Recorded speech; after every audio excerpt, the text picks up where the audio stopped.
Mutual fund का structure कुछ याद आ रहा है, क्या था, कैसे था कुछ? हम पैसे डालते हैं, एक पोर्टफोलियो मैनेजर होता है, वो अलग अलग जगह पे हमारे पैसे लगाता है कि अगर कहीं से नुकसान हो तो हमारे सारे पैसे ना डूबे। उसका एक वर्ड होता है डाइवर्सिफिकेशन। उसके अलावा हमने एक एएमसी पढ़ी थी, एक एएमसी स्पॉन्सर होता है, क्या था, ये लोग कौन है? ये लोग म्यूचुअल फंड के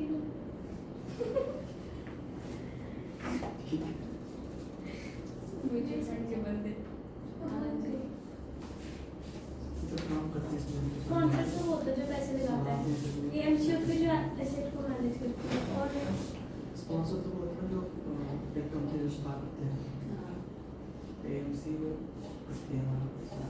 हाँ, तो जो फंड होता है, म्यूचुअल फंड में जो फंड होता है वो in the form of a trust होता है, मैंने आपको बताया था, इसीलिए ही उसका ट्रस्टी का एग्रीमेंट भी बनता है, ट्रस्ट डीड भी बनता है, एक बंदा ट्रस्टी भी अपॉइंट होता है, हमने ये भी देखा था, है ना। तो हम यहाँ पर यही कर रहे हैं, एक फंड है जो in the form of a trust form हुआ है, यहाँ तक कोई प्रॉब्लम नहीं है। अब इस ट्रस्ट में जब कुछ फॉर्म हो रहा है, आपका जो भी ट्रस्ट फॉर्म हो रहा है, इस ट्रस्ट के हिसाब से यहाँ पर एक एएमसी भी अपॉइंट की जाती है, ठीक है। हमने इसी तरीके से पढ़ा था कि फंड एएमसी अपॉइंट करता है और इवेंचुअली एएमसी वाला बंदा फंड मैनेज करता है, ठीक है। The person, the AMC, the company, asset management company gets its responsibility, या तो उसके पास ये जिम्मेदारी फंड मैनेज करने की आती इसलिए है क्योंकि पहले फंड उसको अपॉइंट कर रहा है। ये दोनों चीज आपस में एक दूसरे का वजूद है, एक भी चीज नहीं होगी तो दोनों चीज का बैलेंस नहीं बनेगा। तो हम लोग यहाँ पर क्या हो रहा है, एक फंड एएमसी को अपॉइंट करती है। अब एएमसी का जो हेड है या तो बंदा है, will manage the fund, will be called as the sponsor, ठीक है। He will manage the fund, बढ़िया, यहाँ तक क्लैरिटी है। अब इस फंड के अंदर और भी हमने एक दो चीजें क्या पढ़ी थी कि यहाँ पर आपका पैसा जा रहा है और इवेंचुअली, हाँ, रेगुलेटेड हुआ है। कौन रेगुलेट करता है इसको?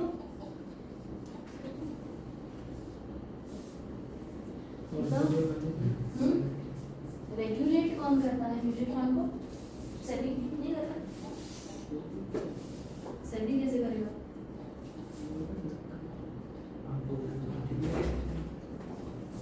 स्पॉन्सर में वो बनता है ना, तो जो कैपिटल लाता है इसके लिए लाता है, वो एएमसी बनाता है वो बंदा, एएमसी का मेन बंदा होता है। फंड इकट्ठा करना, फंड इकट्ठा होता है, फंड इकट्ठा करना और ये सब का काम पहले फंड में ही होता है।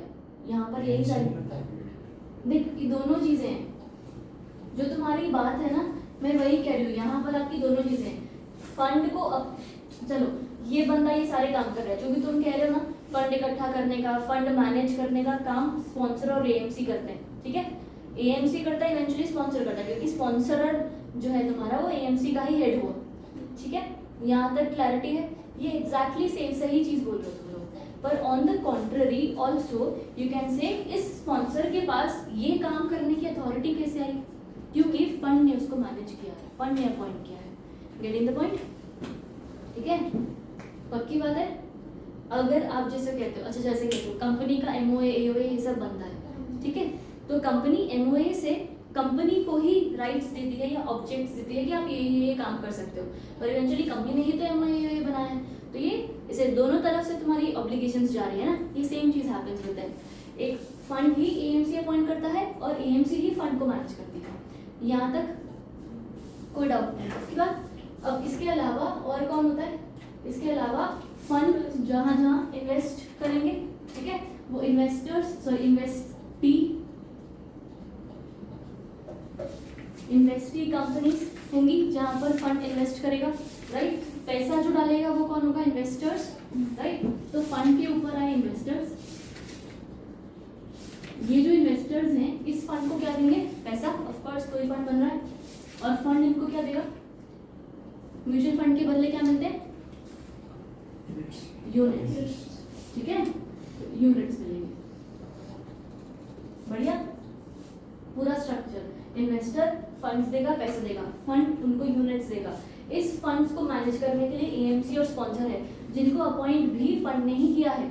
ये सारा पैसा इन्वेस्टी कंपनीज में लगता है, ठीक है। इन्वेस्टी कंपनीज में कैसे लगता है? इन इन्वेस्टी कंपनीज की सिक्योरिटीज परचेज की जाती हैं, उनको ट्रेड किया जाता है और उस हिसाब से प्रॉफिट्स अर्न किए जाते हैं। यहाँ तक कोई डाउट है? श्योर हो? इन्वेस्टर एक इंडिविजुअल या तो एक इंस्टीट्यूशन कुछ भी हो सकता है, कोई वहाँ पर वो लिमिटेशन नहीं है। यहाँ तक ठीक है। अगेन दिस वाज ये रेगुलेट भी लिखे थे सेबी एसई क्या था भाई इतना ज़्यादा दिमाग ठीक। मैं वही सोची मैं कुछ गड़बड़ हो गई। बढ़िया। अब यहाँ तक ये सारी चीज़ें आपकी म्यूचुअल फंड की हुई, पर इसके अलावा CIS यानी कलेक्टिव इन्वेस्टमेंट स्कीम, इसमें भी एग्जैक्ट सेम स्ट्रक्चर हो रहा है, एग्जैक्ट सेम स्ट्रक्चर हो रहा है। यही AMC यही ये सारी हो, पर AMC के बदले नाम है I think collective investment scheme है ना, हाँ कुछ CIS MC ऐसा कुछ नाम देख लेते हैं। ठीक है, तो ये बंदा नाम हो गया, अपना स्पॉन्सर हो गया, सारे बंदे हो गए, यूनिट्स हो गया, इन्वेस्टर्स हो गया, सेम चीज यूनिट्स में भी इन्वेस्टर्स में भी या तो इंडिविजुअल या तो इंस्टीट्यूशनल, ये सारे बंदे इवेंचुअली इन्वेस्टिंग कंपनीज भी होंगी। पर जो ऑब्जेक्टिव है वो ऑब्जेक्टिव इनका बदल जाएगा। The objective will be to invest in certain projects और the objective will be invest in certain companies पर से। ठीक है, इन द सेंस दैट आप उनकी सिक्योरिटीज को खरीदने की कोशिश नहीं कर रहे हो, आप उस प्रोजेक्ट को एंटायरली बिल्ड करने की कोशिश कर रहे हो। फॉर एग्जाम्पल तुमने वो वाला एग्जाम्पल था ना, तुमने यार एक स्कैम हुआ था बहुत बड़ा, वो फ्रीडम 250 या ऐसा कुछ एक फ़ोन आया था कि सबको 250 रुपये में फ़ोन मिलेगा, याद है? हाँ खरीदा मिल गया। एक ये बहुत ना बड़ा स्कैम ही था actually, but there was this thing called कि भाई है ना, उन्होंने बोला था कि हम ये 250 या 250 रुपये में आपको सबको फ़ोन मिलेगा, आप पैसा इन्वेस्ट कर दो। ठीक है, पर आप पहले ही पैसा हमको दे दो क्योंकि हमको बिल्ड करना है फ़ोन। ठीक है, बनाना है, अगर हमारे पास इकट्ठा कॉर्पस होगा ना तो हम इकट्ठा पैसा आपका बना सकते हैं। ये भी ना एक फंड ही तो होगा ना, आप सबने पैसा डाला, पैसा क्यों डाला? एक प्रोजेक्ट के लिए, फ़ोन बनाने के लिए, भले वो स्कैम हो, SCIS ना, राइट। तो ऐसे बहुत सारी ऐसी चीज़ें होती हैं जहाँ पर आप किसी प्रोजेक्ट में पैसा डालते हैं और उस प्रोजेक्ट से आपको रिटर्न आने वाले हैं। Getting the point? आप किसी कंपनी की सिक्योरिटीज में पैसा डालेंगे, सिक्योरिटीज में डालेंगे पैसा तो म्यूचुअल फंड होगा। तो अगर आप किसी प्रोजेक्ट में ही पैसा डालेंगे, किसी कंपनी में ही पैसा डालेंगे कि वही कंपनी वही प्रोजेक्ट आपको प्रॉफिट जनरेट करके दे, तो CIS होगा। पक्की बात है? डिफरेंस इन ऑब्जेक्टिव समझ में आ गया? श्योर?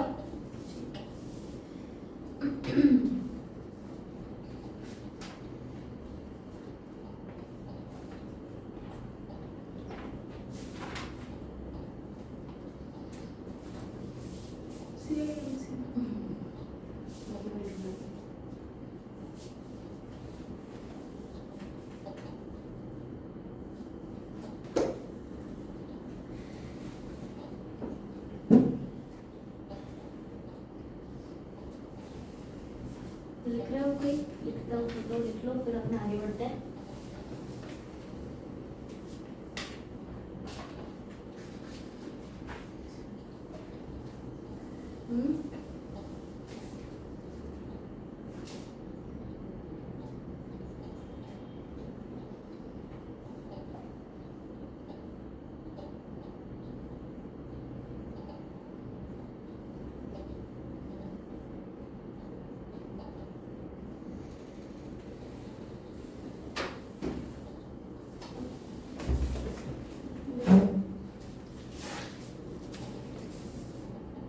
थोड़ा सा इधर को लो,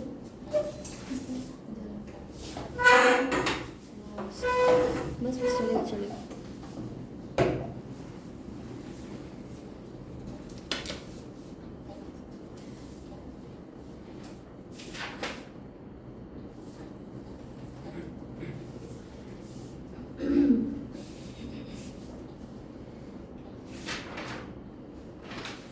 चलो ठीक है, आगे बढ़े। अब ये जो तुम्हारे फर्स्ट 2 पेजेस हैं, फर्स्ट 2 के 3 पेजेस हैं, सारे के सारे रेगुलेशंस और ये सब जेनेसिस और ये सब नॉट ना आस्क्ड है, ना इम्पोर्टेंट है, ना याद होने वाला है।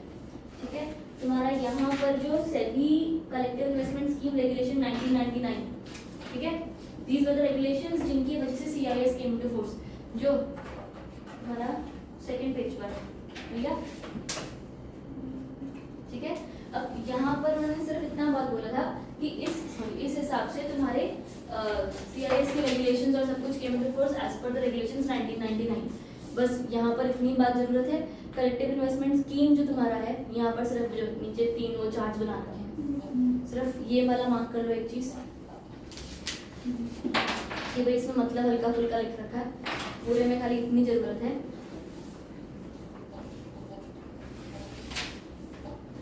बाकी डायरेक्टली कम टू द ये अगला डेफिनेशन वाला पेज, कुछ जरूरत नहीं है ना। इसमें मन करता है 2 पर और 2 करता है 3 पर। ऐसे ही रहता है, तो मैं खाली एक रीड करके छोड़ देना। डेफिनेशन वाले पेज पर आ जाओ स्ट्रेट अवे,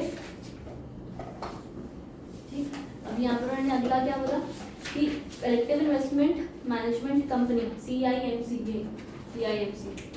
ठीक है। Collective investment management company means a company incorporated under the companies act और द कंपनीज एक्ट 2013, ठीक है, registered with SEBI under these regulations whose object is to organize, operate and manage a collective investment scheme। बढ़िया, कोई doubt यहाँ तक? तो CIMC और कुछ नहीं, एक बस कंपनी जो इस फंड को मैनेज कर रही है, ठीक है। हर बार ऐसा ही होता है। अब जब वहाँ पर हमने पढ़ा था AMC, वो भी एक कंपनी ही थी जो आपके फंड को मैनेज कर रही थी। CIMC भी एक बॉडी कॉर्पोरेट कंपनी ही है, फंड को मैनेज कर रही है।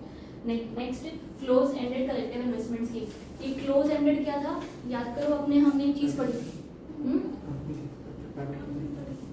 वो क्लोजली हेल्ड, पूरा वो पढ़ा था डिफरेंस। क्लोज एंड, हाँ क्लोज एंडेड ओपन एंडेड पढ़ा था हमने। बोला था क्लोज एंडेड वापस कंपनी खरीद लेती है तो आपके नंबर ऑफ सिक्योरिटीज सही नहीं रहते, नहीं। क्लोज एंडेड ओपन एंडेड में क्या था? अच्छा आपने याद है? क्लोज एंडेड में ये था कि मतलब हम जो सिक्योरिटीज ट्रेड करते हैं वो सिर्फ मार्केट के अंडर होती है कि हम 2 शेयर होल्डर है तो मैं इसको बेच सकता हूँ, मेरे को बेच सकता है। ओपन एंडेड में जो कंपनी होती है वो बाय बैक कर लेती है हमारी सिक्योरिटीज। हाँ, ये कहाँ पढ़ा था हमने? किसी चैप्टर में पढ़ा था ना?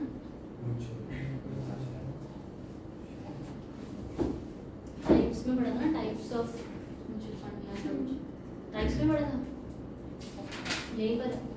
अब क्लोज एंड ओपन एंडेड क्या होता है? देखो, आपको फंड्स जो हैं वो यूनिट्स इशू करते हैं, राइट। जो आपको यूनिट्स इशू करते हैं वो आप उसमें ट्रेड करोगे, इन्वेस्ट करोगे, यहाँ तक समझ में आ रहा है।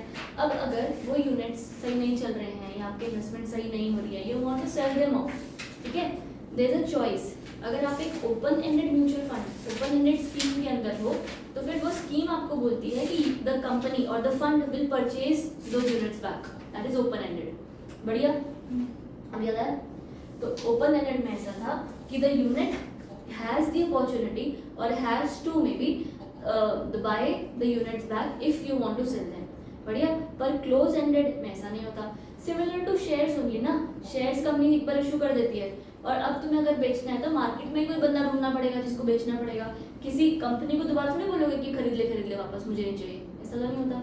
तो open ended is the company will purchase back, close ended is company will not purchase back. बढ़िया, अगर ओपन एंडेड रहा तो नंबर ऑफ यूनिट्स चेंज होते रहेंगे ना, किसी ने खरीद लिया, किसी ने बेच दिया, तो वो चीज अगर यूनिट्स वेरिएबल है तो कंपनी लिस्ट नहीं हो पाती, स्टॉक लिस्ट नहीं हो पाता या यूनिट्स लिस्ट नहीं हो पाती। अगर क्लोज एंडेड है तो नंबर ऑफ यूनिट्स फिक्स्ड है तो वो लिस्ट हो पाती है। तो ये जो CIS है वो हमेशा हमेशा हमेशा क्लोज एंडेड रहेगा। अगर क्लोज एंडेड है तो मैंडेटरीली लिस्ट भी हो रखा होगा, ठीक है। तो बस इतना। अगर close ended collective investment scheme, close ended means any collective investment scheme launched by a collective investment management company in which the period of maturity of the collective investment scheme is specified and there is no provision for repurchase before the expiry of maturity। यहाँ तक कुछ doubt है ना? of the collective investment scheme, collective investment scheme property क्या होगी? उनके assets, यानी कि इस CIMC के एसेट्स क्या हैं? कुछ नहीं, बस जो हमने पैसा दिया है या तो money is worth, property acquired directly और इनडायरेक्टली, वो पैसे से उन्होंने कुछ सामान खरीदा है वो चीज़, और income arising directly indirectly. Income arising मतलब इस प्रोजेक्ट में पैसा डाला था ना, उससे जो इनकम आई हो, तो इनकी प्रॉपर्टी जो हमने पैसा दिया, जो पैसा कमाया और जो एसेट्स खरीदे। बढ़िया। Appraising agency means empaneled with the board for the purpose of conducting technical or financial appraisals of the collective investment scheme. Appraisal agency एक एजेंसी अपॉइंट की जाती है इस CIS का ध्यान रखने के लिए, जिसमें भी आपने कलेक्टिव इन्वेस्टमेंट, जिस स्कीम में आपने पैसा डाला है, क्या वो स्कीम रेवेन्यू जनरेट कर रही है, क्या वो ढंग से काम कर रही है, क्या इसकी वैल्यूएशन आज क्या है या कल क्या है या आगे आने वाले 5 सालों में क्या होगी, वो अप्रेजल एजेंसी। बढ़िया। Next you have units. Units तो वही जो आपको मिले हैं आपकी कंपनी से, फंड से, देख लो। लास्टली यूनिट होल्डर कौन? बढ़िया। No person in collective investment company to launch collective investment scheme. बढ़िया। उसी कंपनी को ही CIS करना है। रेगुलेशंस बाय सेबी, तो सेबी जो है बंदा अपना, तो ये ही पूरा का पूरा रेगुलेट कर रहा है यहाँ पर भी। नो पर्सन शेल स्पॉन्सर और कॉस्ट टू बी स्पॉन्सर्ड और कैरी आउट एनी वेंचर, ये वो including mutual fund unless you obtain certificate of regulation by SEBI. यहाँ तक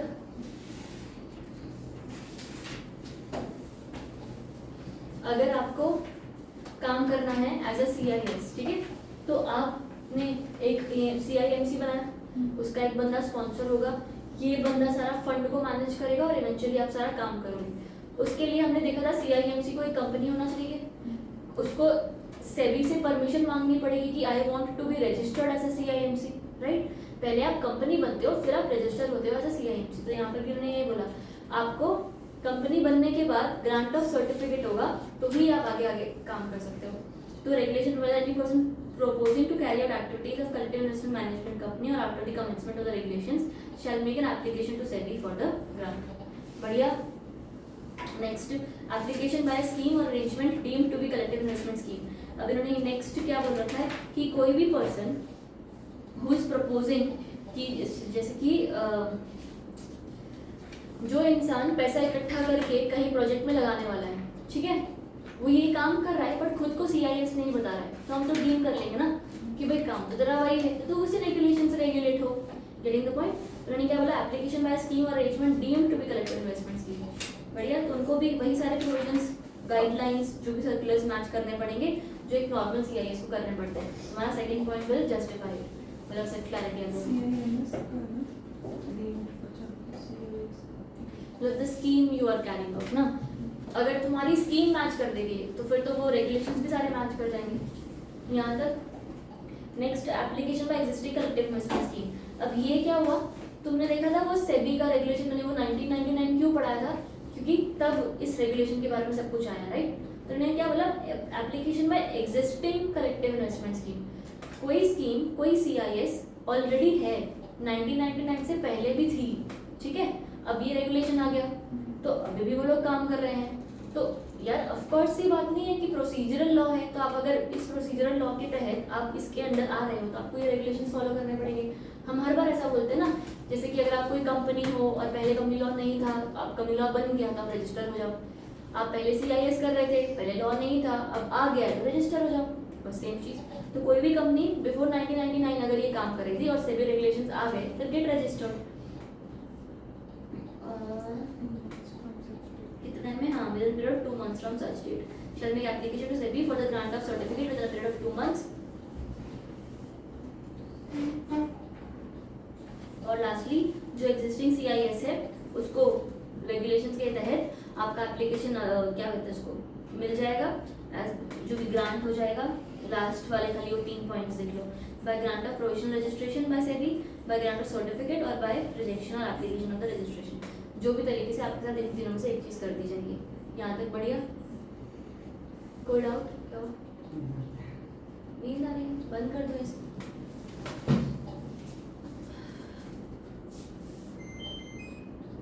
मिनट लगेगा। कंडीशंस फॉर एलिजिबिलिटी, तो टैक्स का सम करने सारी खुल हाँ उड़ गई। Conditions for eligibility, condition for eligibility क्या है?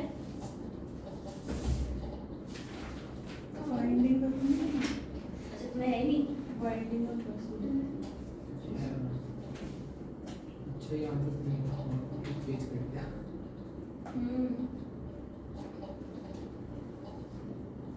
तो ये जो मेरा है ना, खेलते रहो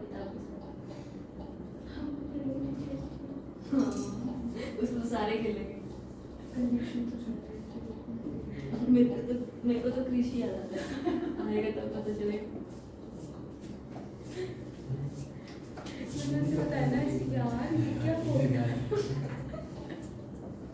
कैसे अच्छा, कंडीशंस फॉर एलिजिबिलिटी में ना कुछ नया नहीं है। हमने अभी अब तक क्या देखा कि अगर आपको रजिस्टर होना है तो आपको क्या होना पड़ेगा, कंपनी होना पड़ेगा, आपको ग्रांट चाहिए सर्टिफिकेट का, तो बस यही कंडीशन है। दैट इज द कंडीशन, कुछ और खास नहीं। एक बार सुन लो, हल्का सा कुछ लगेगा काम का तो हम देख लेंगे, एक बार बस 2 मिनट का काम। अभी तो 5 ही बजे 6 बजे तक घिस रहे होगे तुम यहाँ पर, फिर आप टैक्स का सवाल भी करवाओगे। वो तो 6:30 बज जाएंगे, कोई पता नहीं। Applicant is set up and registered as a company. देखो, applicant is set up and registered as a company. Memorandum of association है उसके पास, जिसका ऑब्जेक्ट CIS है, साउंड ट्रैक रिकॉर्ड है, रेपुटेशन है, फेयरनेस है, फिट एंड प्रॉपर है। बढ़िया, सिमिलर चीज आ भी गई तो लिख लो। इसका ना एक मैं फोटो खींच के भेज देती हूँ, फोटो खींच के भेज देती हूँ इस चीज़ की ये इस टॉपिक में। अरे मेरी किताब से नहीं, तेरे टेक्स्ट बुक से। अच्छा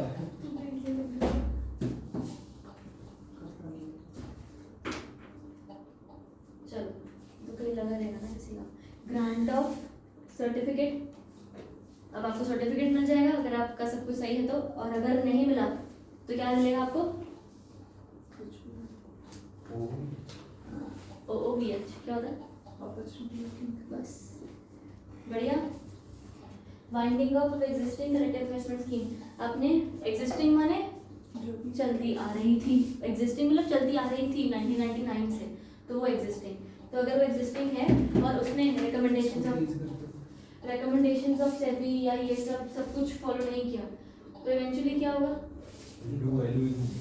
एक और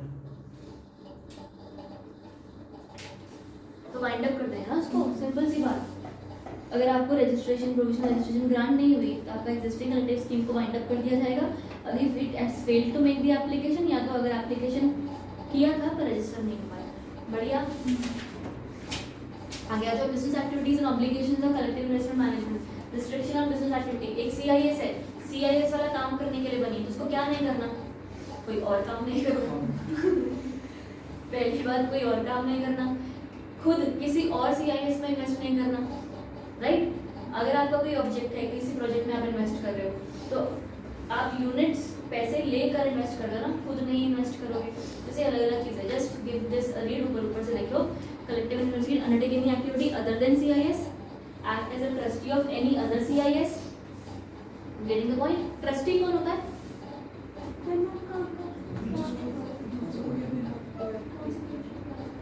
यही करवा रहे हो ना, ये जो इतना लंबा है दूसरों के बिहाफ पे। अच्छा, जैसे डिबेंचर ट्रस्टी होता था, डिबेंचर ट्रस्टी क्या करता था?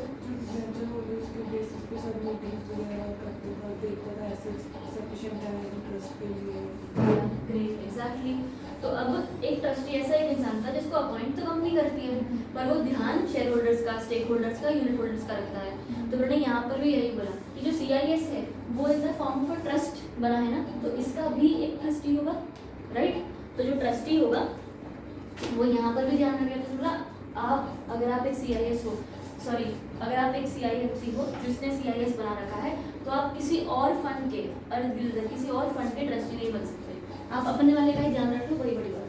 लॉन्च है CIS for the purpose of investing in securities में पता डाला तो म्यूचुअल फंड कहलाओगे ना। और lastly, invest in any CIS floated by it, खुद के CIS में खुद नहीं इन्वेस्ट करना। बढ़िया यहाँ तक? तो इन्वेस्ट कहाँ करते हैं प्रोजेक्ट्स में? हाँ, प्रोजेक्ट्स में कैसे? रनिंग प्रोजेक्ट्स में, जैसे मैंने को मोबाइल फोन का एग्जाम्पल दिया था ना, फ्रॉड था, पर अगर फ्रॉड ना होता, फ्रॉड में इन्वेस्ट करते हैं। फ्रॉड ना होता, जैसे कि पैसे बचा सकते। जैसे कि कोई अगर कोई कहीं पर कोई ऑर्गेनाइजेशन है या बन रही है, या टेक्नोलॉजी का प्लांट है, ये ऐसा कुछ बनने वाला है, और they are collecting money to invest in that project, in that startup, और वो पैसा इकट्ठा करके वो स्टार्टअप में लगाएंगे। जैसे वो स्टार्टअप पैसा कमाएगी, आपको स्टार्टअप की भी बात नहीं मैं से करूँगी। याद है स्टार्टअप होता है वो चीज़ जो से इनिशियल अब तक बना नहीं है, उसको शुरू होने वाला है। नए प्रोजेक्ट पर अगर कोई एग्जिस्टिंग कंपनी है वो नया प्रोजेक्ट कर रही है तब भी आप उसमें पैसा लगा सकते हो। तुमको ये पता है आई थिंक वो एक प्रोजेक्ट नहीं था रिलायंस का है या किसी का, वो सबमरीन वाला, नहीं सुना है किसी ने? सबमरीन वाला कुछ प्रोजेक्ट है ना, उसका भी CIS निकला था। था ऐसा कि they were collecting funds for the purpose of that कुछ सबमरीन वाला प्रोजेक्ट। तो अब ऐसे अलग अलग हैं, चलो कॉन्सेप्ट समझ में आया ना बस। Next obligations of collective investment management company. क्या नहीं काम का नहीं है वैसे, चलो काट दो बोलते तो मुझे डर लग जाता है। पढ़ा तूने? However, it may have been provided that a CIMC may invest in its own CIS if it makes a disclosure of its intention. आसान तो है। अच्छा यहाँ तक to invest in the offer document of CIS and does not charge any fees on its investment in that CIS. ये खुद ने मतलब खुद के बारे में ही बात कर रहा है कि आप खुद अपने ही CIS में इन्वेस्ट कर सकते हैं, यानी कि अपनी ही CIMC अपने ही CIS में इन्वेस्ट कर सकती है प्रोवाइडेड उसने ऑफर डॉक्यूमेंट के टाइम पर। ऑफर डॉक्यूमेंट मतलब जब तुमसे पैसा मंगवाया वो ऑफर डॉक्यूमेंट, उसमें इस चीज़ का पहले डिस्क्लोजर किया हो यहाँ तक, ठीक है। उसके अलावा उसने क्या बोला, and does not charge any fees on it's investment in that CIS। On it's investment मतलब जब एक CIMC एक फंड को मैनेज करेगी, ठीक है, तो तुमने म्यूचुअल फंड्स में भी ये चीज़ देखी थी, क्या देखा था कि जब तुम्हें लेटर ऑन पैसे मिलते हो, याद है कोई टॉप लोड बॉटम लोड ऐसा कुछ लिखा था उसमें, नहीं याद होगा। म्यूचुअल फंड पढ़ा है तूने?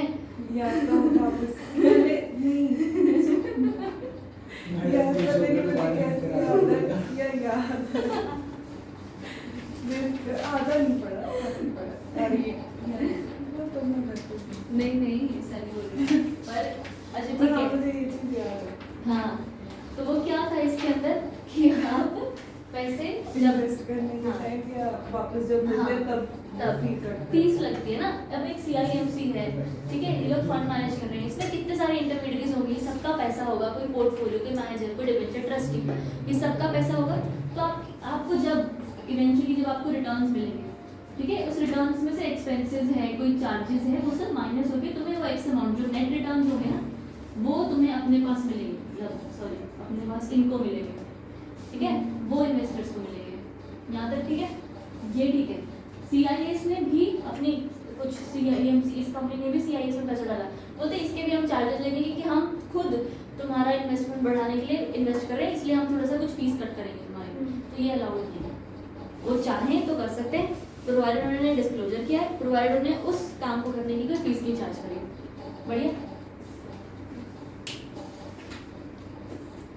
Obligation of collective investment management. अब इनके ऑब्लिगेशन क्या है? Every collective investment management company should, बहुत आसान है, पढ़ते जाते हैं, be responsible for managing fund और properties of CIS on behalf of the unit holder and take all responsible steps. बढ़िया। कुछ जो नहीं समझ में आया इसके अंदर पढ़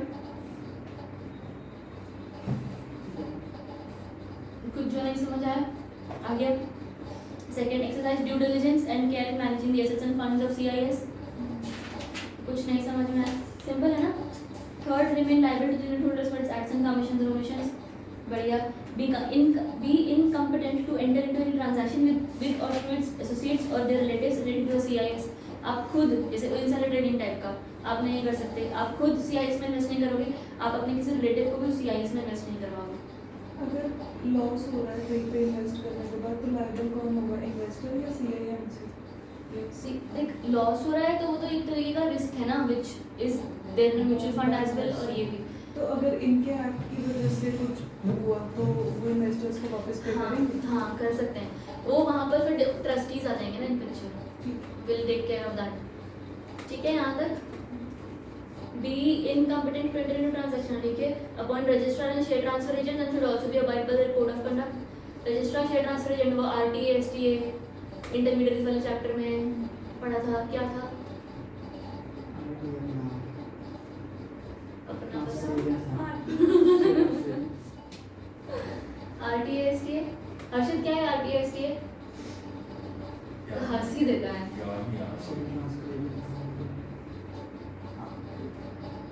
शेयर ट्रांसफर होती है तो अपनी जो ट्रेडिंग होती है उसमें जो बंदे आते जाते हैं तो उसकी रिकॉर्ड्स मेंटेन करता है। हाँ, और RTA वो सिर्फ मेंबर्स के शायद किसके? पूरा तूने सही बोला। RTA पहली बार जो बंदा आया उसका रिकॉर्ड मेंटेन किया। STA आने जाने वाले ट्रेडिंग वाले बंदों का रिकॉर्ड मेंटेन किया। Registrar is the person who takes a record of the person making application in the shares, ठीक है, और यूनिट्स इन दिस केस। और STA are the persons who buy and sell units का detail रखने वाला बंदा, ठीक है। कौन आ रहा है कौन जा रहा है उसका डिटेल रखा है उन्होंने। ये लोग खुद भी, क्योंकि डिटेल मेंटेन करनी पड़ेगी ना, कौन यूनिट होल्डर है कौन नहीं।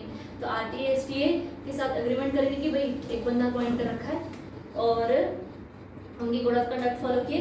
Give receipts for all monies receive, जो भी पैसा आया उसका चल चलान गिफ्ट बिल दे दिया। उसके बाद अच्छा अगला पेज कहाँ आएगा मेरा?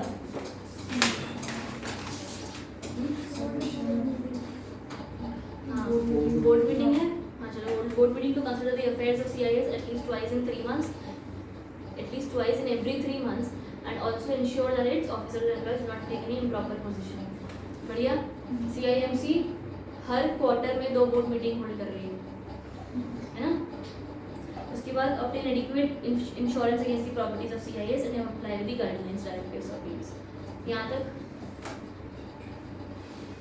आगे करें पक्का। आगे shall address the investor grievances promptly but not later than 21 calendar days from the date of receipt of the grievance and in such manner as may be specified. अगर आपको कोई दिक्कत है, दुख है, तकलीफ है हमसे, आप उनको बता दो। उनको है नहीं तो जान दो। 21 लिख लो। अगर कोई ग्रीवियंस है तो redressed in 21 days, not later than 21 days। नहीं है। CIMC shall लिखो, CIMC shall redress grievance, investor grievance promptly but not later than 21 दिन from the receipt of complaint या from the receipt of grievance। है हर्षित तुम्हारी किताब में लिख रहा है? कब क्या करना, क्या प्लान है? कितने दिन? हाइलाइटर से लिखेगा। 21 दिन में जाना बस। मतलब ऐसे लिख लिया था बाकी तो मना कर रहा था ना उसने मेरे को कि नहीं लिख रहा। अरे तो मैं ऐसे क्या कर रहा हूँ? हाइलाइटर से लिख रहा है। इस तरह से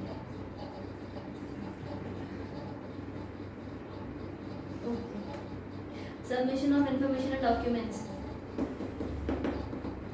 रिपोर्टिंग जैसे अभी पढ़ के है ना, रिपोर्टिंग बस यहाँ पर भी रिपोर्टिंग होगी। सेबी को करेंगे, ट्रस्टीज को करेंगे, बताओ ये किसको करना है। 3 टाइप की रिपोर्टिंग है यहाँ पर। पहले वाले उन्होंने बोला कंप्लायंस रिपोर्ट क्वार्टरली सबमिट करनी है, ठीक है। देखो first CIMC should prepare quarterly reports of its activities, यानी वो कंप्लायंस, तो वो कंप्लायंस की रिपोर्ट किसको सबमिट होगी? नहीं, कंप्लायंस तो सेबी के रेगुलेशंस के साथ है, पर रिपोर्ट सबमिट ट्रस्टी को होगी within 1 month of the end of the quarter. Compliance report to trustee. Second paragraph, तुम्हारा जो ये चीज़ है, ये क्या चीज़ है? Within 15 days of the appointment. File with the trustee and the SEBI particulars of all its directors. Particular directors किसको देना है? ट्रस्टी को प्लस सेबी को 15 दिन के अंदर अंदर। बढ़िया। फर्स्ट पॉइंट में कंप्लायंस रिपोर्ट टू ट्रस्टी, बस बात खत्म। कब देनी है? End of the quarter, with in 1 month of the end of quarter. बढ़िया। सेकंड में डायरेक्टर के सबके बारे में बातें, ट्रस्टी को और सेबी को। कितने दिन में? 15 दिन में। 15 दिन किसके? Of their appointment. बंदा आया 15 दिन के अंदर अंदर बता दो। Third, it should furnish a copy of balance sheet, P&L, सब कुछ, कॉपी ऑफ एवरीथिंग। किसको? ये सबको जाएगा, यूनिट होल्डर को भी जाएगा, ट्रस्टी को भी जाएगा, सेबी को भी जाएगा। कितने टाइम में? 2 months from the closure of financial year. बढ़िया। तो 3 टाइप का डॉक्यूमेंट है। डायरेक्टर की बात 15 दिन from the appointment to the SEBI and trustee. सिर्फ ट्रस्टी को क्या जाना था? फर्स्ट वाली चीज Compliance. Compliance report. कब तक? एंड ऑफ द बढ़िया। और लास्ट में क्या चीज थी? P&L, बैलेंस शीट और ये सब। किसको देनी है? 3 लोग को देनी है। हमको भी मिलेगा, है ना। यूनिट होल्डर सबको मिलेगा कब तक, मंथ खत्म होने के 2 महीना। प्लीज़ यहाँ पर पे अटेंशन, फाइनेंशियल ईयर ही है तो प्लीज़ वो कहीं पर भी उल्टा पुल्टा मत करना इस चीज़ को। उसके बाद तुम्हारा lastly the CIMC shall furnish to SEBI and the trustee such information, बस।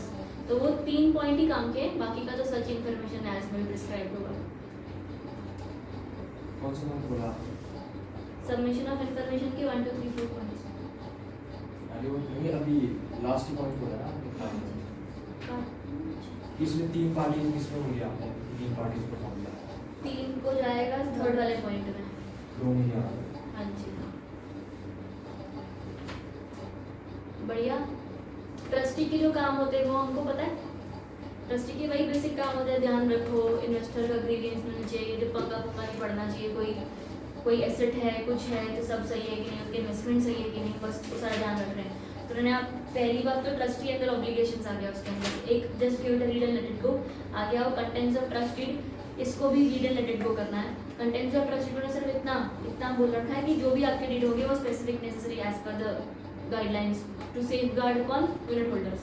हमको पता है ना ये चीज़, ट्रस्टीज का काम पता है ना अपने को, वहाँ पर कोई डाउट नहीं आएगा। अगर कुछ भी तो लिख भी लोगे ना, वही डिबेंचर ट्रस्टी का यूनिट होल्डर और ट्रस्टी बना के सब कुछ कर दोगे। अगला eligibility for appointment of trustee, trustee जो बंदा है वो एलिजिबल होगा कि वो एज अ ट्रस्टी अपॉइंट हो सकता है या नहीं, उसके बारे में बात की। ट्रस्टी की खुद की एलिजिबिलिटी के बारे में बात की। तो ना यहाँ पर a person registered with the SEBI और as a debenture trustee under SEBI जो भी regulations are only eligible to be appointed as a trustee of collective investment scheme. However, no person is eligible to be appointed as a trustee if he directly or indirectly is related to the person having the control of CIMC.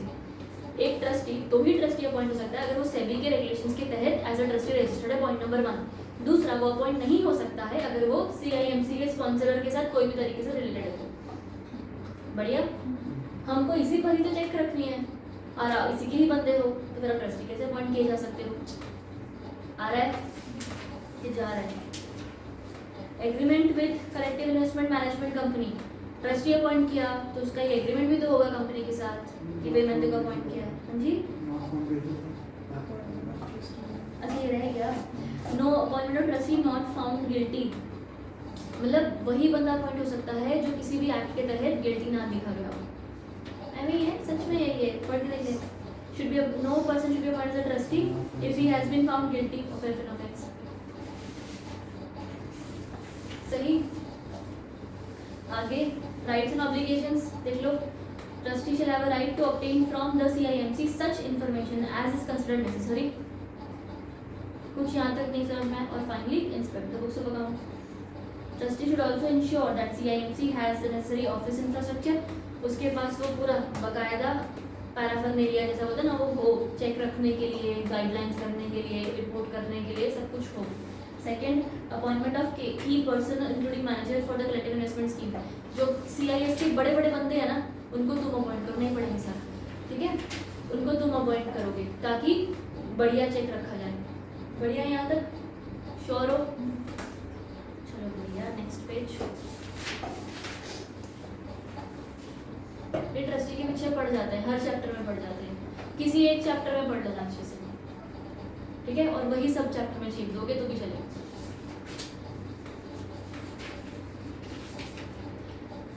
उसके अलावा वो क्या काम करते हैं और appointment करते हैं ऑडिटर का, अपॉइंटमेंट करते हैं कंप्लायंस ऑफिसर का, रजिस्ट्रार इशू ट्रांसफर, बड़ा सारा काम उनको ही करना है। देख लो, कोई कंप्लायंस मैनुअल ये सब का ध्यान रखना है। Take in adequate insurance, not give any undue unfair advantage to any company.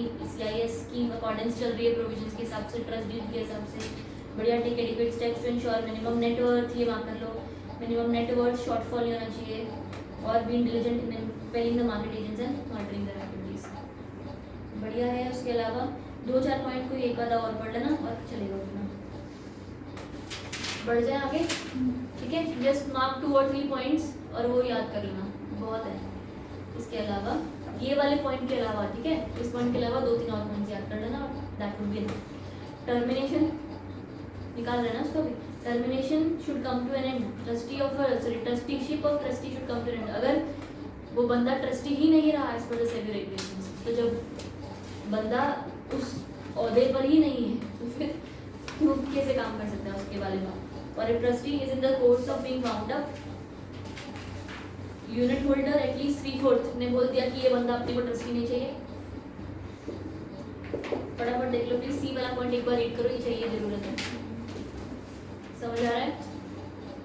Next, if in the interest of unit holder SEBI for reasons to be recorded in writing decides to remove, SEBI ने खुद decide कर दिया निकाल दिया जाना चाहिए बंदा, और trustee serves on the CIMC notice कि भाई मैं जा रहा हूँ, not less than 3 months expressing intention not to continue. बढ़िया, यूनिट होल्डर ने निकाल दिया, सेबी ने निकाल दिया, खुद निकल लिया, इसमें से कुछ भी चलेगा।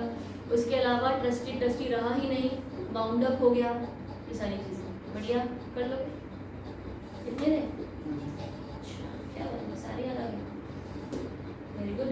टर्मिनेशन ऑफ एग्रीमेंट, अब ये बंदा नहीं रहेगा अगर termination of agreement with the CIMC, if a person is not trustee तो उसकी एग्रीमेंट भी तो खत्म हो जाएगी, सिंपल सी बात हुई ना।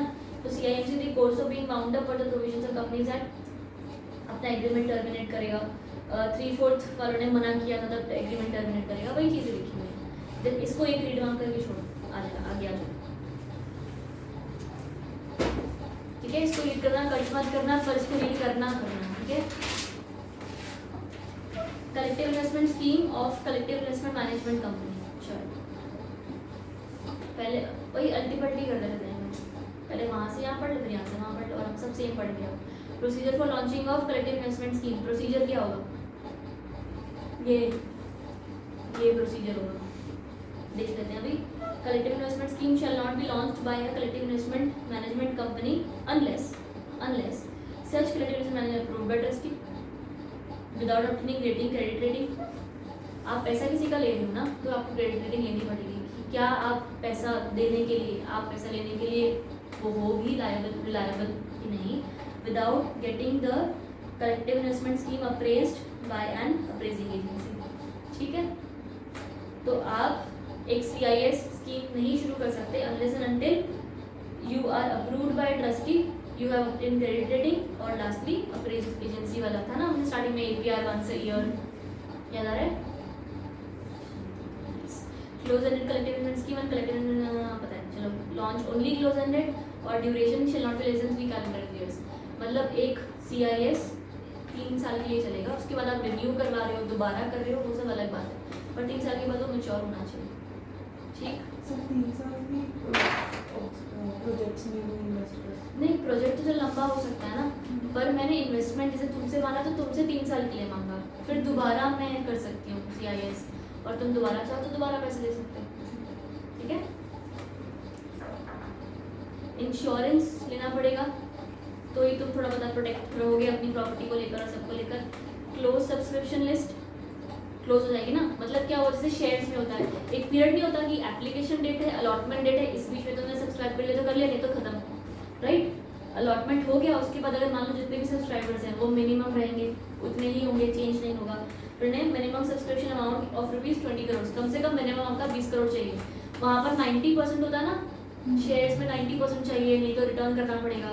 यहाँ पर प्रोजेक्ट बेसिस होता है, तो आप छोटे मोटे प्रोजेक्ट के लिए CIS थोड़ी करोगे, जब पैसा इकट्ठा करना ही है तो बड़े प्रोजेक्ट में करोगे ना। मैंने पहले यही बोला, minimum subscription 20 crore, minimum 20 investor होना चाहिए, गेटिंग द पॉइंट। कम से कम 20 लोगों से तो शुरू करोगे ना, उसके बाद no person shall hold more than 25%।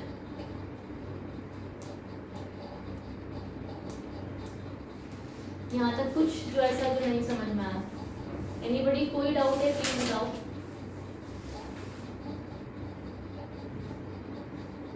अगर आपने इन 3 में से कुछ भी फॉलो नहीं किया तो रिफंड हो जाएगा। नो गारंटीड रिटर्न्स, पता है हम ना ऐसा बोलते हैं कि आपको या तो आपने किसी स्कीम में कुछ इन्वेस्ट करोगे, या आपको ऐसा बोलोगे, या तो रियल एस्टेट में भी अगर आप इन्वेस्ट करते हो। अच्छा हाँ, रियल एस्टेट का भी तो CIS होता है, रियल एस्टेट का भी CIS होता है ना, कि भाई पैसा इकट्ठा करते हैं कि भाई हम यहाँ पर एक हाउसिंग प्रोजेक्ट बनाने वाले हैं, वो पूरे बड़े बड़े प्लॉट्स आप बिकते हैं कि आपका इस फ्लोर पे 3 घर हो सकते हैं, अगर आप जब बन जाएगा तब CIS हुआ, वो एक टाइप ऑफ CIS हो गया ना, पर वो स्पेसिफिकली ना रियल एस्टेट वाले में आ जाएगा। हाँ, मतलब रेरा तो अथॉरिटी है, उसमें भी तो आ सकता है हाँ। ठीक है, तो अब यहाँ पर इन्होंने क्या बोला, नो गारंटीड रिटर्न, मतलब आप किसी को भी इस चीज़ का वादा नहीं कर सकते कि पक्का तुम जो पैसा डाल रहे हो उसका इतना रिटर्न मिलेगा, ये करना अलाउड ही नहीं है। Getting the point? ऐसा कोई भी बंदा जब बोलता ना गारंटीड रिटर्न, वहीं पर ही हाथ खड़े कर देना, बोला नहीं इन्वेस्ट करना है मैं। गारंटीड रिटर्न बोलना अलाउड नहीं है, that is a mode of मतलब अट्रैक्टिंग कस्टमर्स, और ये गारंटीड रिटर्न हो ही नहीं सकता। बढ़िया। तो investment scheme shall provide no collective and get provide guaranteed or shall return, however indicative return में भी चलेगा कि भाई इतना मिल सकता है इतने साल बाद, वो चलेगा, मिलेगा ही मिलेगा, नहीं तो हम ऐसे पागल नहीं। बढ़िया। नेक्स्ट, डिस्क्लोजर भी ऑफर डॉक्यूमेंट, सब कुछ होगा ऑफर डॉक्यूमेंट के अंदर, क्या क्या कहाँ इन्वेस्ट कर रहे हैं, कितना टाइम के लिए इन्वेस्ट कर रहे हैं, कितना पीरियड पैसा इकट्ठा कर रहा है, कौन कौन इन्वेस्ट कर रहा है, कितना पैसा हमने इन्वाइट कर रखा है, ऑब्जेक्टिव, एवरीथिंग आता है ऑफर डॉक्यूमेंट में। जैसे शेयर्स का ऑफर डॉक्यूमेंट था, प्रोस्पेक्टस वाला चैप्टर हमने पढ़ा था, पागल हो गए थे, बस ये सेम चीज़ है। जस्ट गिव दिस रीड, फटाफट से देख लो, देख लेते हैं, पढ़ लेते हैं। शायद बिफोर लॉन्चिंग की होता है ना प्रोस्पेक्टस, तो ऑफर डॉक्यूमेंट बिफोर लॉन्चिंग आपको एक कॉपी ऑफर डॉक्यूमेंट की किसको फाइल करनी पड़ेगी, वो सेबी को। तो विद सेबी एंड पे फाइलिंग फीस, सब कुछ आपने फीस कर दिया, डॉक्यूमेंट सबमिट कर दिया, और आपका डॉक्यूमेंट वहाँ पर चला गया, जिसमें सब कुछ लिखा हुआ है, नेम, एड्रेस, कौन सा बंदा, कौन डायरेक्टर, क्या है क्या नहीं। Second, offer document should also contain true fair value of the fair view of the CIS, true and fair view for CIS. बढ़िया। Next, may in the interest of investors require the CIMC to carry out such modifications in the offer document, से भी बोलेगा कि भाई यहाँ ये change कर दो, तो करना पड़ेगा तुमको। और lastly, no modification are suggested by SEBI in the offer document within 21 days, जो उसने बोला चेंज कर दो और तुमने नहीं किया 21 दिन में, तो अच्छा नहीं, सॉरी, अगर उन्होंने कोई चेंज नहीं बोला विदिन 21 डेज, तो जो तुमने दिया था वो मान लिया जाएगा। एडवर्टाइजमेंट मटेरियल, वो म्यूचुअल फंड में भी देखा था हमने, आपको सारा एडवर्टाइजमेंट प्रोहिबिशंस के साथ सब कुछ करके आपको देना है, तो बस सेम चीज़ है। In every CIS shall be converted bye advertisement का भी जो कोड ऑफ कंडक्ट होगा उसके हिसाब से, of it shall disclose in addition to the investment objective, method and periodicity, सब कुछ वैल्यू क्या क्या है, कहाँ पैसा किधर लग रहा है, सारा एडवर्टाइजमेंट आएगा। बढ़िया है यहाँ तक। अप्रेजिंग एजेंसी देखो बड़ा बड़ा मैंने लिखी थी यहाँ से,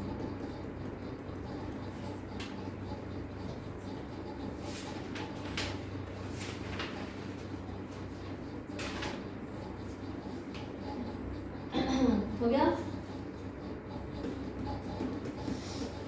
कोई बंदा एक भी स्टेटमेंट में डाउट है प्लीज बताओ। पक्का जी हाँ, समझ आ रहा है। अप्रेजिंग एजेंसी क्या लिखा हुआ है,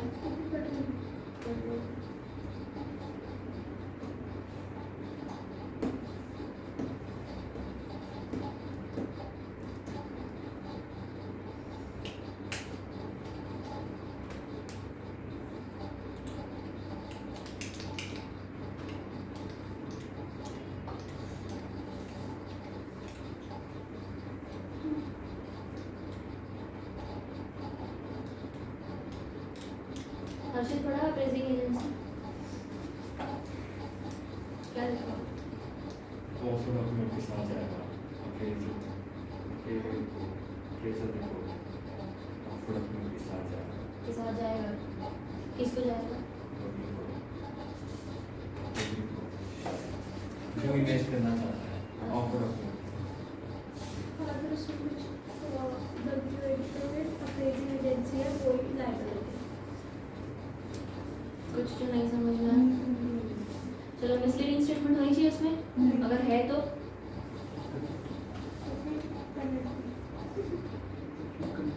shall not be misleading, containing statement of opinion or which are false, अगर offer document includes any statement और ये every person जो डायरेक्टर होगा at the time of issue of the offers or who has issued such ये unless it proved otherwise, उस बंदे को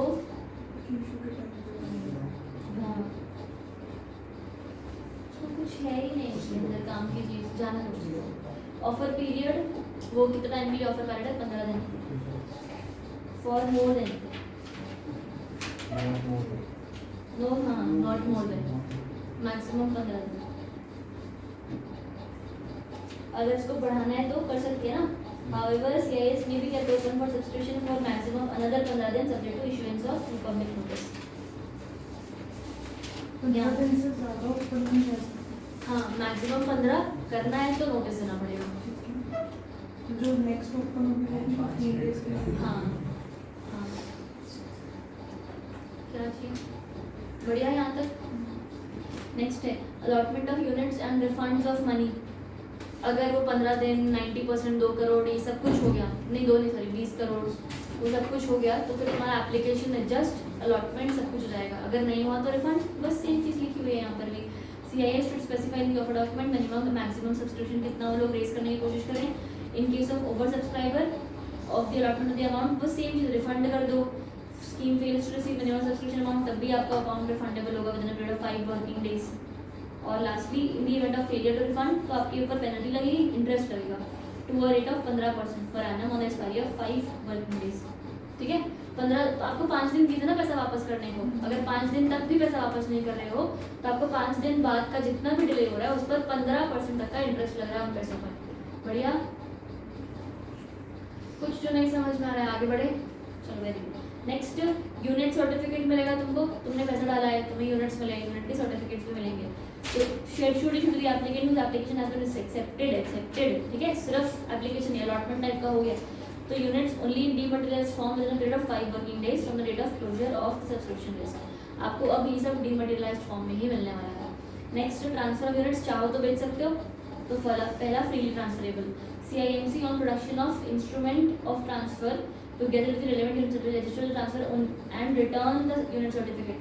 अगर आपका यूनिट जो है वो फिजिकल फॉर्म में होता तो आप सर्टिफिकेट देते, सर्टिफिकेट देने के बाद वो सरेंडर करते, नए बंदे को इशू होता, पर ये सब करने की जरूरत है नहीं, करने की जरूरत है ना, क्यों? क्योंकि यूनिट्स डीमटेरियलाइज्ड फॉर्म में है।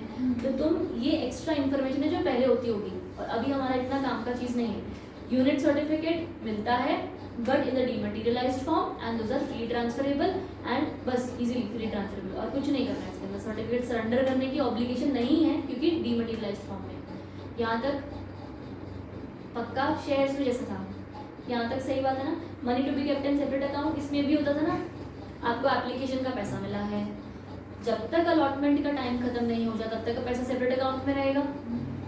अगर आपका अलॉटमेंट हो जाती है तभी भी आप वहाँ पर पैसा रखोगे और उसको यूज़ करने वाले हो। अगर अलॉटमेंट नहीं होती है तो वही अकाउंट से पैसा वापस हो जाएगा, बस। तो जस्ट गिव दिस रीड, कोई पढ़ने की जरूरत नहीं है, क्या बात कर रहे हो? अगर नहीं समझ आया तो पेनल्टी।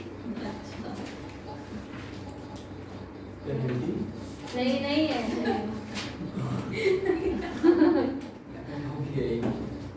नहीं नहीं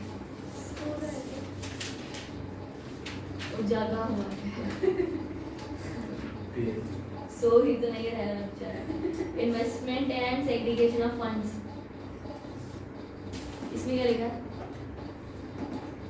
बस खत्म होने वाला है यार, 2-4 पेज ही रह गए।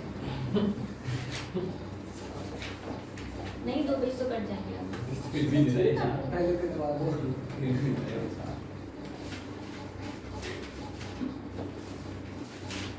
ऐसा क्यों होता है? पहले करवाते हैं, मैम कभी करवाती नहीं।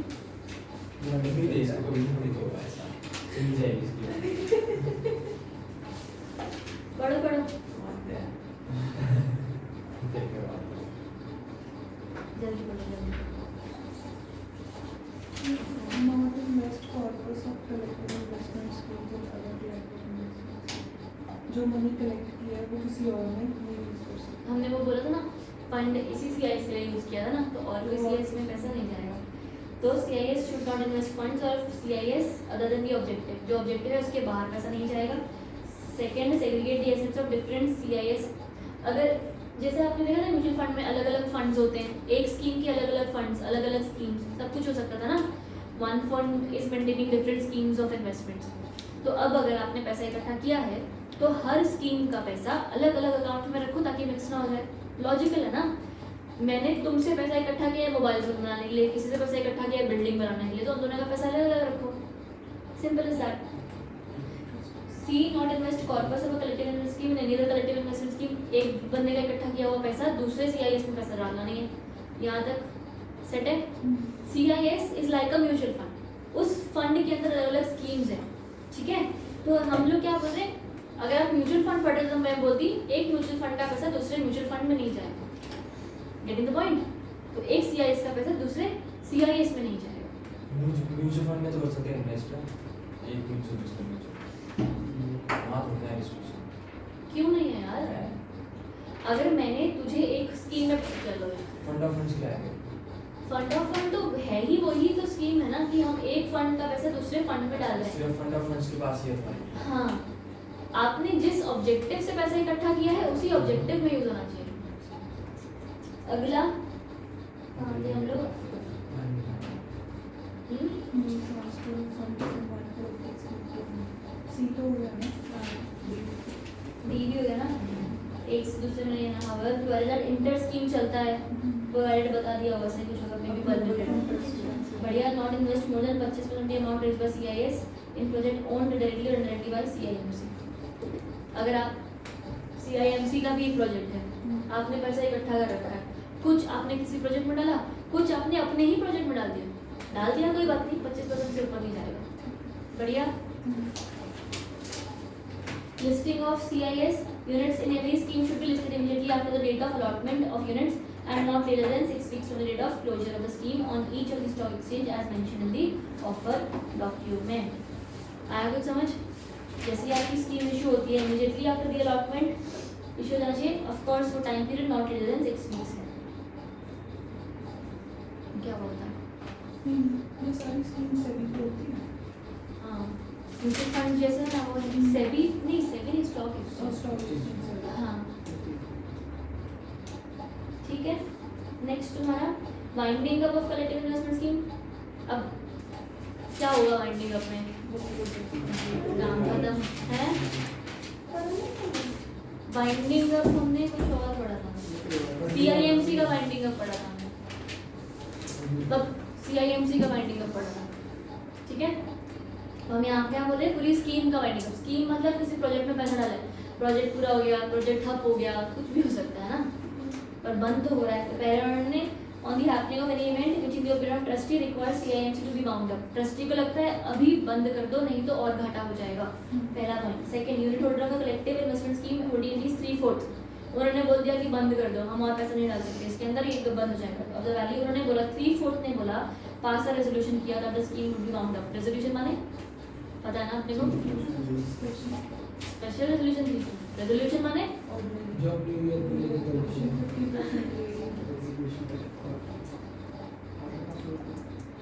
मतलब एक डिसीजन मेजॉरिटी वोटिंग रद्द करके जो डिसीजन आता है, decision of the unit holder, decision of the share holder, वो रेजोल्यूशन होता है। तो if in the opinion of SEBI the continuous collective investment scheme is prejudicial to the interest, और बढ़ी तो सेबी बोलता है गड़बड़ हो जाएगी, बंद करो। If in the opinion of CIMC the purpose of the collective investment scheme cannot be accomplished and it obtains approval of the trustee and other than holders to be।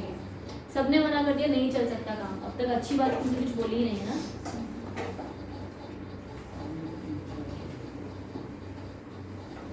अच्छा, मेरे collective investment scheme to be bound up, तो सारे trustee notice देंगे सबको, disclosing the circumstances की क्यों हम wind up कर रहे हैं, डेली न्यूज़पेपर में जिसका सर्कुलेशन हो। बढ़िया।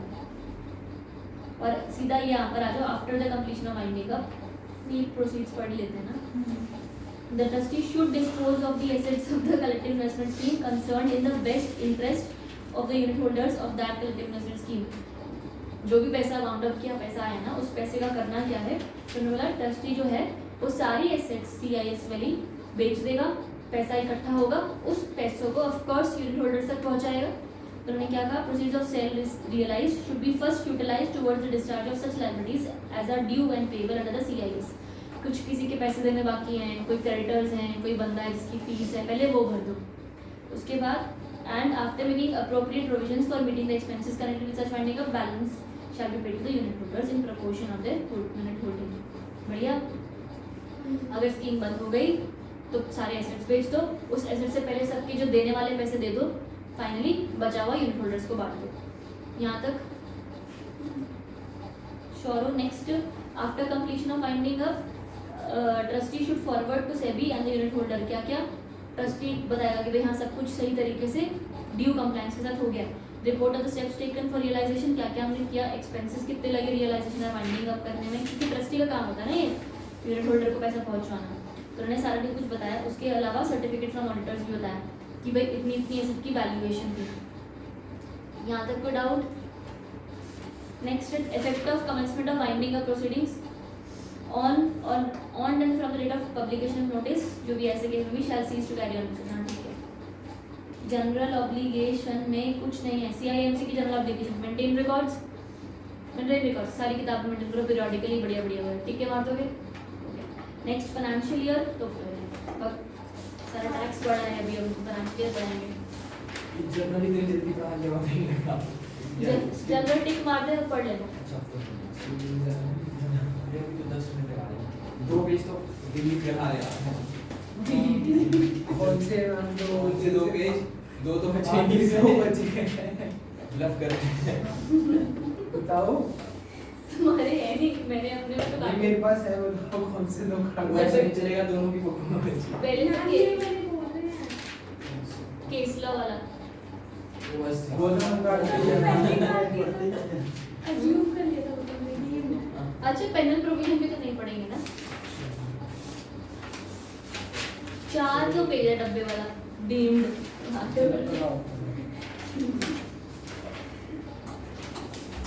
चलो बस आधा 1.5 पेज रह गया, देखा जाएगा. हाँ 1.5 पेज ही रह गया सच में. की एस्पेक्ट में रहेंगे आप। आपके एक पेज में 2 पेज है ना. नहीं तुम्हारा 1.5 पेज रह गया. फिर नीचे के बोले देख रही थी ना कि रहा है कि नहीं. की एस्पेक्ट में पढ़ाएंगे आप। सब पढ़ाऊंगी मैं, पढ़ो फिर. नहीं. Dispatch of warrants and proceeds. पढ़ो जल्दी, मैं थक गई.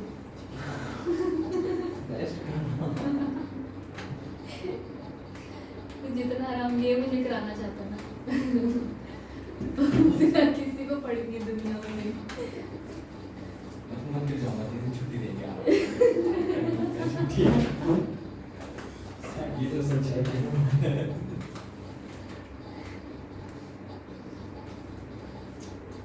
Collective Investment Management Company shall CIMC क्या करेगा? Dispatch student holders the warrant within 42 days of declaration of interim results and dispatch the. हाँ जी,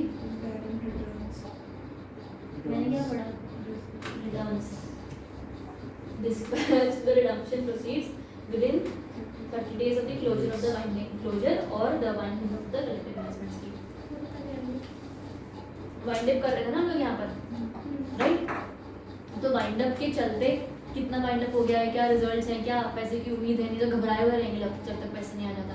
तो बता दिया जाएगा कि 42 डेज के अंदर अंदर dispatch to the holders warrants within 42 days of the declaration of interim results, कि क्या क्या रिजल्ट्स हैं, क्या पैसा आपको मिलने वाला है. रिजल्ट आ जाएगा, मतलब कम से कम बता दिया जाएगा कि मिलने क्या वाला है, घबराओ मत ऐसा.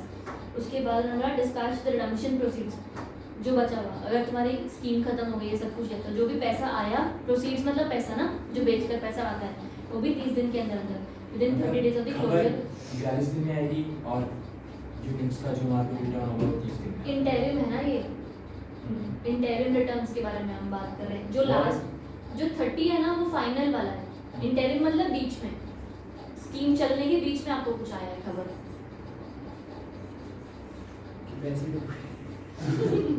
नहीं देख, वारंट ऑन प्रोसीड्स का मतलब देख, ये ना जनरल प्रोविजन है ना, तो इसका लिंक वाइंडिंग अप से है, एग्जैक्टली है वैसा नहीं मैं कह रही हूँ. मैं ऐसा बोलने की कोशिश कर रही हूँ कि तुम्हारी स्कीम के चलते कोई भी अगर खबर आ रही है तो वो इंटरिम ये declare dispatch to the unit holder the warrant within 42 days.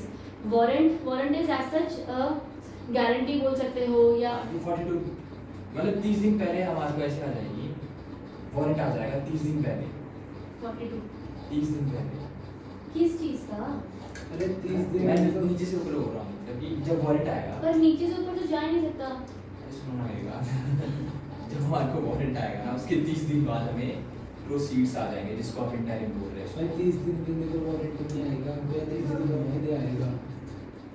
Within पर नहीं 42 होगा, after declaration of interim returns. 30 अरे warrants क्या है? हाँ मैं वही तो. वारंट इज वो कि रिजल्ट्स तुम्हारे या गारंटीज तुम्हारी कि भाई क्या क्या हमारा प्रोसीड्स हैं, क्या रिजल्ट है मेरा, वो सब. इंटरिम रिटर्न्स क्या है? इंटरिम रिटर्न्स यानी कि तेरे कि कितनी स्कीम कितनी लंबी हो सकती थी, उन्होंने बोला था ना 3 साल की, तो 1.5 साल तुम्हारा इंटरिम, आधा टाइम खत्म हो गया, 2 साल खत्म हो गया, इंटरिम बीच में चलते हुए स्कीम के तुम्हें वारंट आया कि भाई इतना इतना पैसा है, या तो पैसा चाहिए भी, कुछ भी रिजल्ट हो सकता है. Warranties can be anything. आपसे कुछ मंगवा रहे हैं, कुछ आपको दे रहे हैं, आपको सब बता रहे हैं कि क्या चल रहा है, क्या चल रहा है क्या नहीं। ठीक है तो ये इन्वर्टर है, नहीं, मेरे को लगता है लोड ज्यादा हो गया। चलाइए इसको, इस इन्वर्टर को गूगल बंद। लाइट गई होगी।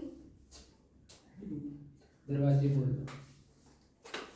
एक ही बार बोलेंगे एक ही कहता 5 मिनट बाद कहता एक ही बार खोलना 5 मिनट बाद। ऐसे इसने हाईलाइटर पकड़ा हुआ है, दरवाजा चक्कर नहीं मारूंगा तेरे को।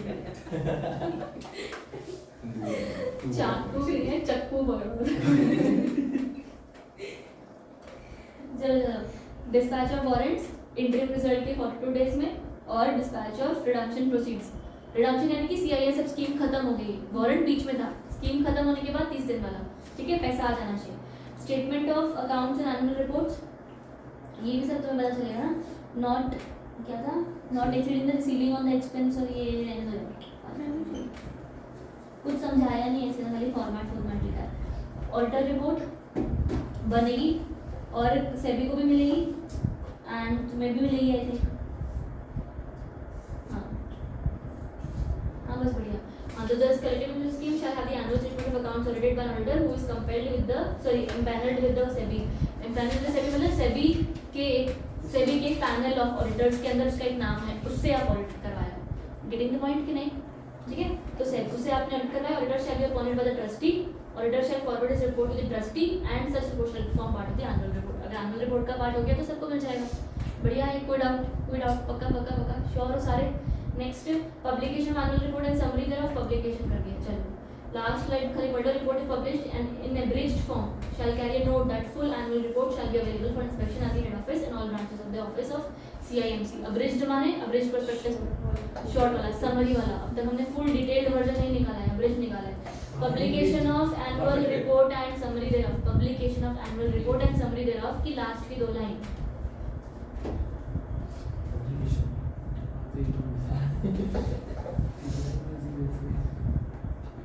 तुक्का ही मार रहा है। पब्लिकेशन ऑफ एनुअल रिपोर्ट, तुम जो भी एनुअल रिपोर्ट होगी वो पब्लिश करोगे, और इन कब तक में, सेकेंड लाइन देखो, shall be published in a national daily as soon as possible but not within 2 calendar months from the date of finalization of the accounts।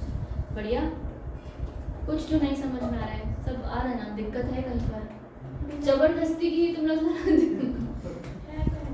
Publication of annual report and summary thereof, auditor report ही तो पढ़ा था, अभी उसके बाद का topic तो पढ़ रही हूँ। आपने ना इसमें स्टार्टिंग वाला पैराग्राफ पाया, किसमें? इसमें तो 2 मंथ 2 साल वाला हमारे बुक में नहीं है। अरे यही तो है ऑडिटर रिपोर्ट के नीचे। अरे 2 साल कहाँ लिखे हैं? अबे 2 साल मंथ तो मंथ हुए हैं। मेरे को यही अरे आपने नीचे वाला पढ़ा है फिर? वो ही मैंने पहले बोला अब्रिज्ड वाला होगा, अब्रिज्ड वाला अगर है तो तुम नोटिस करोगे कि मैं पूरा भेजूंगा, और पूरा कब भेजना होता है?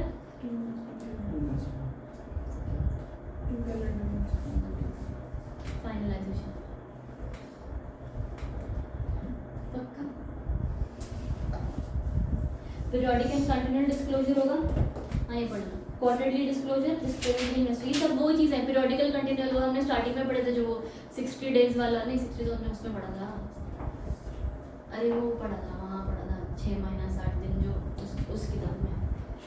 यहाँ पर हमने क्या बोला, ऑडिटेड एनुअल स्टेटमेंट्स तुम्हारी 1 से ईयर जाती है, हाँ ये वाला क्वार्टरली और नॉन ऑडिटेड रिपोर्ट्स, ये सारी चीज़ जा रही है, पढ़ लोगे? Yes ma'am. पेनल प्रोविजन छोड़ दोगे? यस की एस्पेक्ट्स, पूरे चैप्टर की समरी है यहाँ पर, और देखनी तो पड़ेगी ना। CIMC के साथ रजिस्ट्रेशन यस किया, पहले प्रोविजंस चिरा नहीं पढ़ना, चीरा मार दीजिए। खुशी हुई इसलिए जब मेरी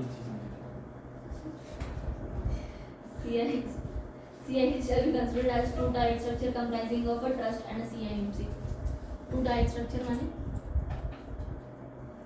2 ही कंपनी, 2 ही चीजें। की एस्पेक्ट का second point, Third, as at the time of application of registration of CIMC, these entities should have a minimum net worth of 3 crore, which will have to be increased to 5 crore within 3 years from the date of grant of registration. ठीक है? Compulsory filing of offer document, ये हमको पता है ना, offer document set के साथ file before issuing units. Mandatory rating करवानी पड़ती है, क्रेडिट रेटिंग करवानी पड़ती है अगर आपको काम करना है तो. नेक्स्ट तुम्हारा है 5th 6th वाला point, the project being undertaken must also be appraised by an independent ये अप्रेजिंग एजेंसी, वो साल में एक बार वाला. नो अश्योर्ड रिटर्न, तुम गारंटी नहीं दे सकते रिटर्न की. एडवर्टाइजमेंट कोड, सब्सक्रिप्शन पीरियड क्या था वो 15 दिन वाला, यहाँ पर 90 लिखा है.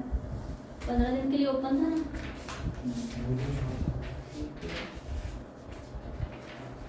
15 days के ज़्यादा offer नहीं होना चाहिए. हाँ. ऑफर पीरियड 15 दिन के लिए. और नाइट सब्सक्रिप्शन पीरियड और ऑफर पीरियड में क्या फर्क होता है? हाँ, यहाँ 15 दिन है, यहाँ 15 दिन है। अगर 15 दिन की ओपन रहेगा तभी तो वो सब्सक्राइब करेंगे. नो ऑफर एप्लीकेशन होगा सब्सक्रिप्शन ऑफ अ पीरियड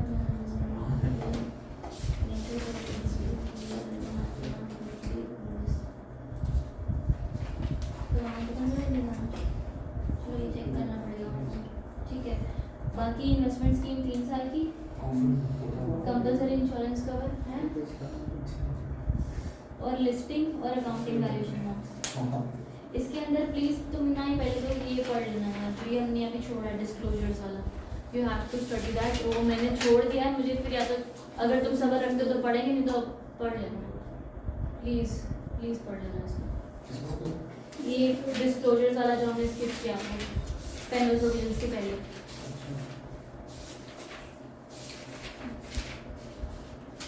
इसको छोड़ना नहीं है. क्वार्टरली डिस्क्लोजर के बारे में बोला कि हाँ. अनऑडिटेड इनकम तो फिर कैलेंडर ईयर करना. सम करके जाना है एक. करवानी आपने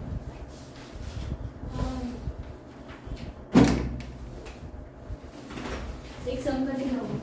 तेरे दरवाजे खोलो. हाँ खोल सब खोल. पेज भी